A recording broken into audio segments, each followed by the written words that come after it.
Alright. So hello guys, in the last video I told you that if the integral is in with limit 0 to pi by 2 and we have sine or cosine raised to even or odd power, then we can easily solve it within seconds using the trick I told you about in the last video. So in this integral can also be converted to sine and or cosine form with limits raised to 0 to pi by 2, and this can also be solved within seconds, so it won't take you 5 to 6 minutes to solve this question. So let's see how.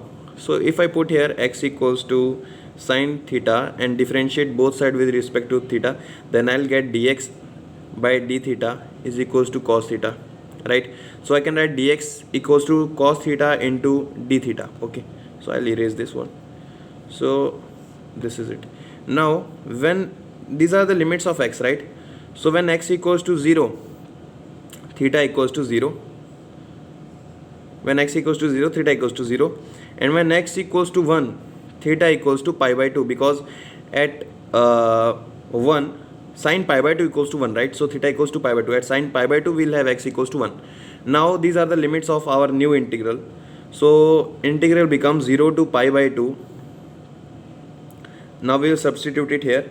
X is sine theta, so it will become sine to the power 6 dx will become cos theta d theta.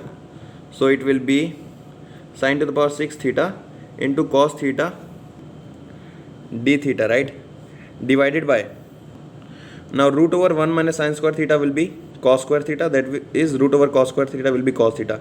So this gets cancelled out. Now we are left with integral 0 to pi by 2 sine to the power 6 theta d theta. See, now if you don't know the trick, then this will take you a lot of time, but I have told you how to solve these types of question, so you can easily solve it. Now you can write this is equals to, the answer equals to, see, this will be, as n is here even, right? So I told you the formula, this is the formula, right?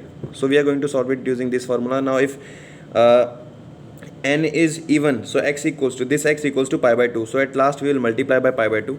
So let's write it using this formula. See, so this will become, so n minus 1, right? You can check the trick in the last video, into 6 minus 3 into 6 minus 5 divided by 6 into 6 minus 2, 6 minus 4. See, check here that we are not subtracting further with the next odd number, that is 6 minus 7, because this will become negative and we don't want it to become negative. And in the denominator also we are not subtracting it with the next even number, that is 6, because this will become 0. So, and we also don't want it to become 0, right? So this will be, so guys, as I told you, if n is even, right here n is even, it is 6. So if n is even, we'll multiply it with, at last, with pi by 2. So this is our answer. Our answer will be, on solving this you will get 5 pi by 32. So see how quick we got the answer.